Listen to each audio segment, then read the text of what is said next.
मित्रों नमस्कार, मैं हूं राकेश कुमार। आप देख रहे हैं मत अभिमत। मित्रों 18 दिन हो गए ये जो राजस्व विभाग में विशेष सर्वेक्षण संविदा कर्मी और अभियंता संघ का जो अनिश्चितकालीन हड़ताल चल रहा है उसके 18 दिन हो गए। 4 दिन तो अब भूख हड़ताल के हो गए। अब तक कई लोग हॉस्पिटलाइज्ड हो चुके हैं। आज भी देर शाम एक संविदा कर्मी जो भूख हड़ताल पर थे उनको वो टोटो पर टेम्पो जो होता है उस पर लाद के लोग हॉस्पिटल पहुंचाए हैं जब उनकी स्थिति खराब हो रही थी तो। लेकिन आज का वीडियो बड़ा महत्वपूर्ण है और उसकी शुरुआत करते हैं इस वीडियो से। ये वीडियो देखिए, उसके बाद इस पर बात करेंगे। इस वीडियो में जो संविदा कर्मी हैं, जो हड़ताली हैं, वो उप मुख्यमंत्री सम्राट चौधरी से मिलने गए और जो सम्राट चौधरी के साथ उनकी वार्ता होती है उस वार्ता को सुनिए बड़ी गौर से।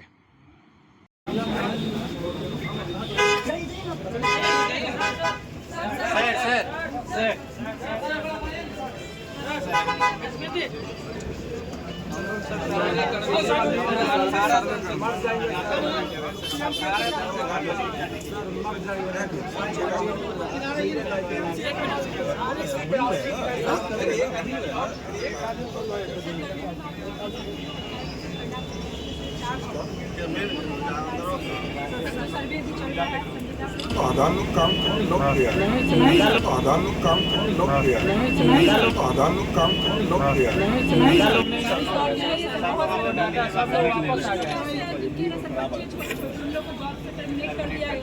वो लोग स्कूल जाने लायक 3 साल 4 साल के बच्चे हैं।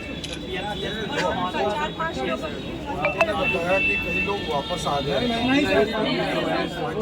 यही प्रतिबल है सर। आप पे यकीन है सर, आप ही पे विश्वास है सर। सर हम लोग बोलेंगे ना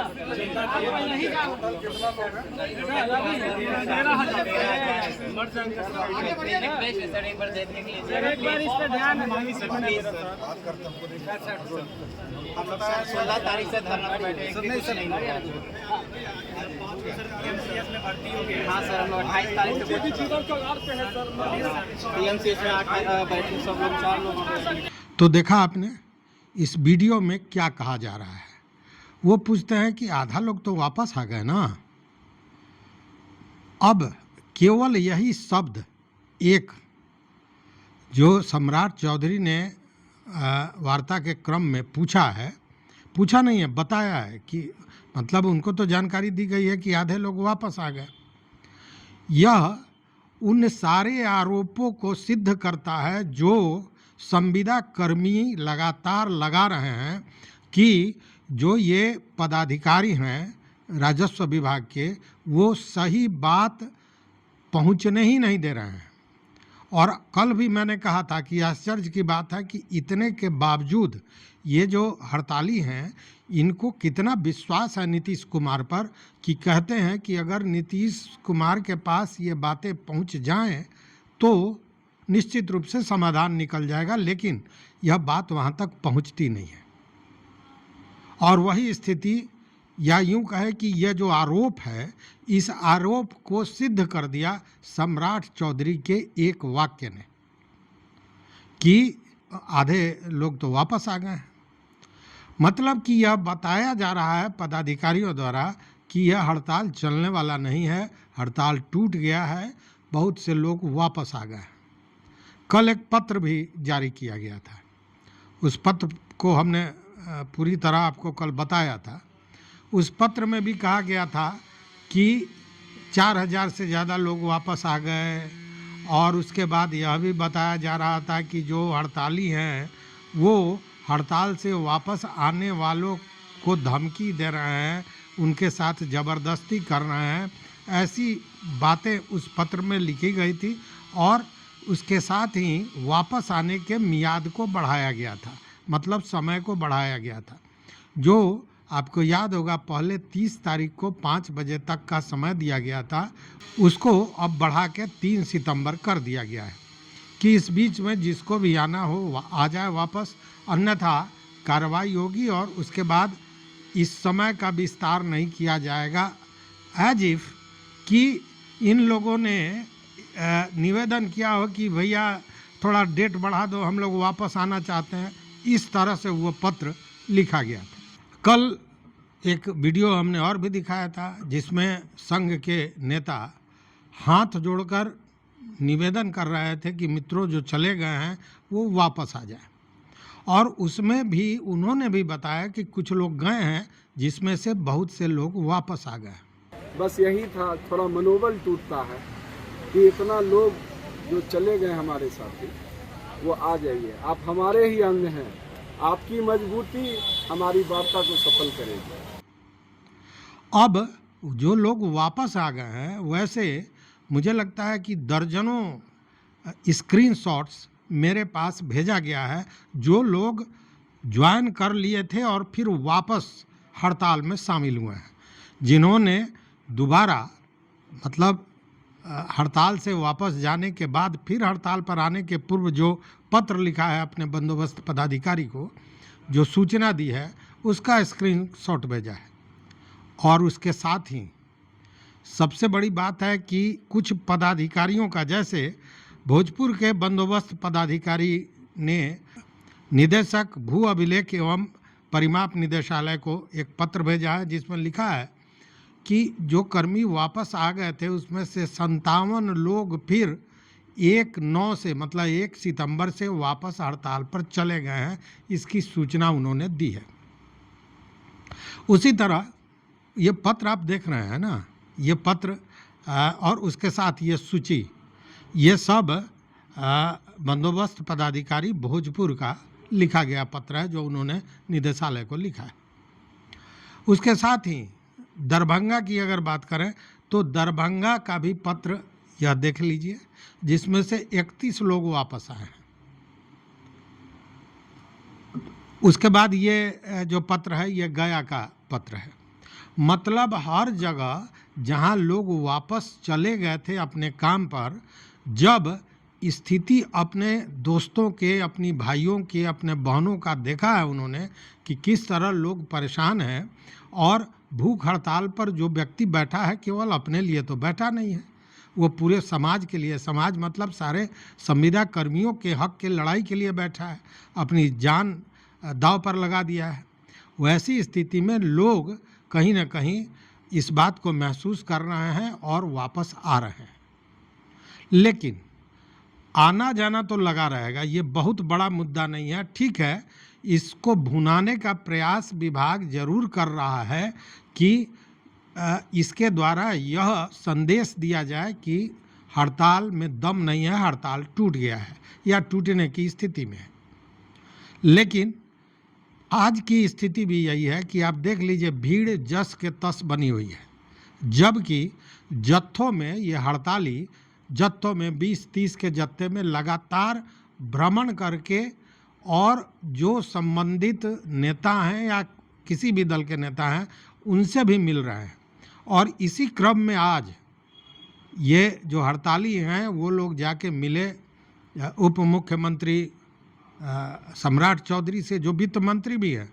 अगर पैसे की बात आती है तो वित्त मंत्री भी हैं, और वित्त मंत्री एक तरह से आश्वासन देते दिखे कि ठीक है मैं बात करूंगा, हो जाएगा, इस तरह की चर्चा हुई है। हालांकि स्पष्ट आवाज़ नहीं आ रहा है क्योंकि बहुत लोग एक साथ बोलते हैं तो दिक्कत होती है, लेकिन लब्बो लुआब इस मीटिंग का यही था।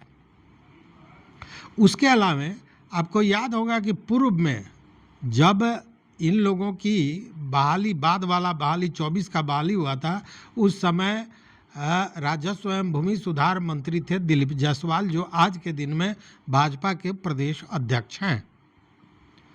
एक जत्था दिलीप जायसवाल से भी मिलता है और उनको भी सारी बातें समझाता है, अपनी दुख दर्द बताता है।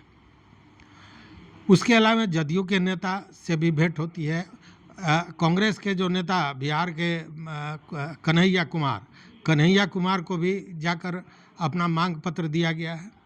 मतलब कि हड़ताल तो हो ही रहा है, लेकिन उसके साथ साथ अपनी मांग को हर जगह पहुंचाने का प्रयास किया जा रहा है, जिसमें यह स्पष्ट कर दिया उप मुख्यमंत्री महोदय ने अपने वार्ता के दौरान ही कि विभाग द्वारा गलत संदेश कहीं न कहीं दिया जा रहा है। चूँकि 13,000 जो ये कर्मी हैं वो हैं हड़ताल पर, जिसमें से कल ही नेता ने ही कहा था कि 1800 वापस आ गए, 4,000 गए थे, 1800 वापस आ गए। तो 1800 वापस आ गए मतलब 2200 बाहर है, एक आंकड़ा जो गणित बताता है। तो 13,000 में अगर 2,000 व्यक्ति चला गया, वापस चला गया, या उसमें से बहुत लोग ऐसे होंगे जो पूर्व में हड़ताल में आए ही नहीं थे, उन सारे को जोड़ कर ये आंकड़ा बनाया गया होगा, जानी हुई बात है। तो यह आधा कैसे होता है, यह गणित कहाँ से सीख लिया विभाग, ये समझ के बाहर है। और यही कारण है कि जब इस तरह की स्थिति को ये हड़तालियों ने देखा है, समझा है, परखा है, उसके बाद आवाज़ उठने लगी है। जैसे पहले 5 मांगे थी, बाद में एक छठा मांग उठने लगा कि जो टर्मिनेट किए गए हैं उनको वापस लिया जाए, ये छठा मांग। और अब एक बड़ी मांग ये हो गई कि जो पदाधिकारी राजस्व एवं भूमि सुधार विभाग में वर्षों से 9 वर्ष से, जैसा बताया जा रहा है कि 9 वर्ष से उसी विभाग में विभिन्न पदों पर बने हुए हैं, उन पर जांच होनी चाहिए। उन पर जांच होनी चाहिए कि आखिर ऐसा कौन सा कारण है कि सारी जो सेवा शर्तें होती है, यह कौन सा सेवा शर्त है कि एक व्यक्ति 9 साल से एक ही विभाग में है, उसका कारण क्या है। और अगर है, अगर सरकार रखी हुई है एक ही जगह, मतलब कि सरकार ही कहीं न कहीं निरंकुश बना रही है।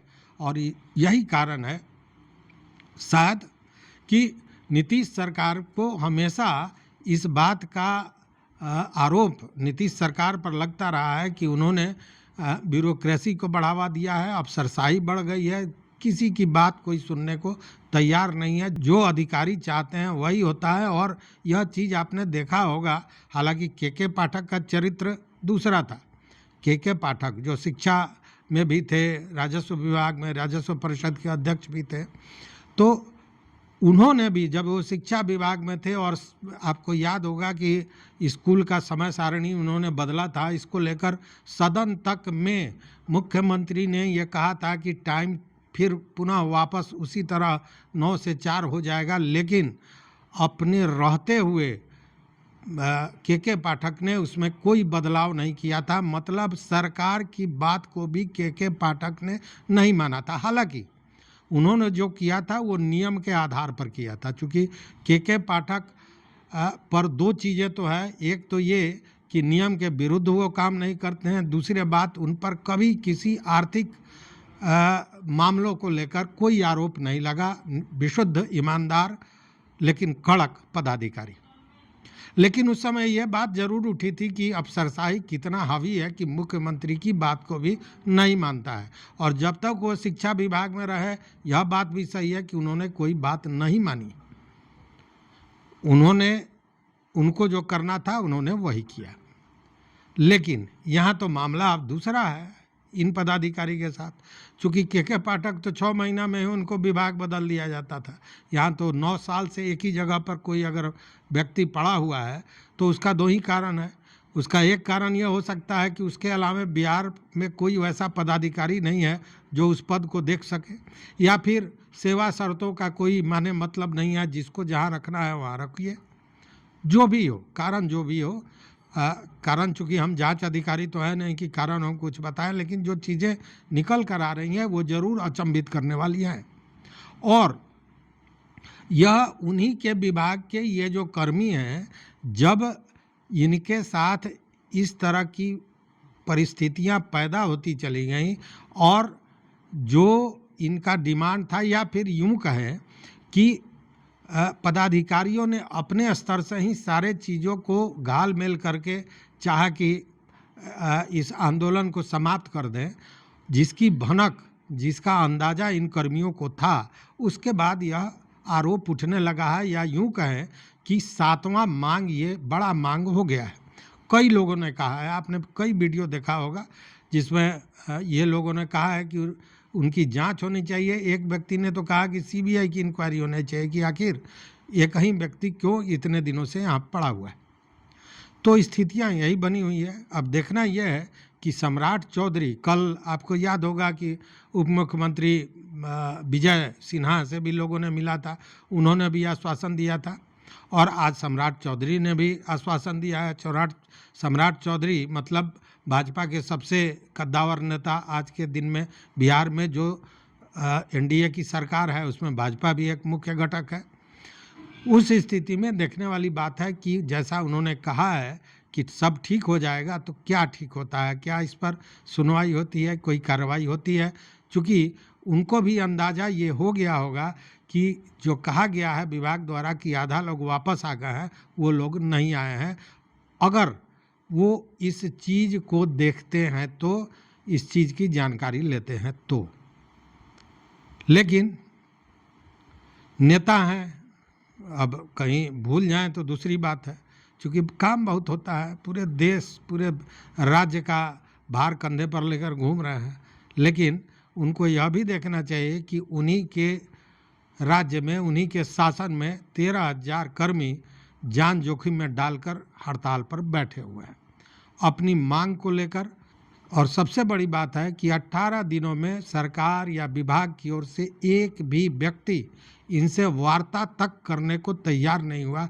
इससे बुरी बात और क्या हो सकती है, अंदाजा कीजिए।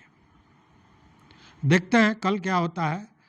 शुभकामनाएं हैं कि ये सारे जो बैठे हुए हैं भूख हड़ताल पर स्वस्थ रहें, क्योंकि निश्चित रूप से खाना पीना नहीं हो रहा है तो तबीयत तो खराब होगी, कोई अनहोनी ना हो, ईश्वर से यही प्रार्थना है।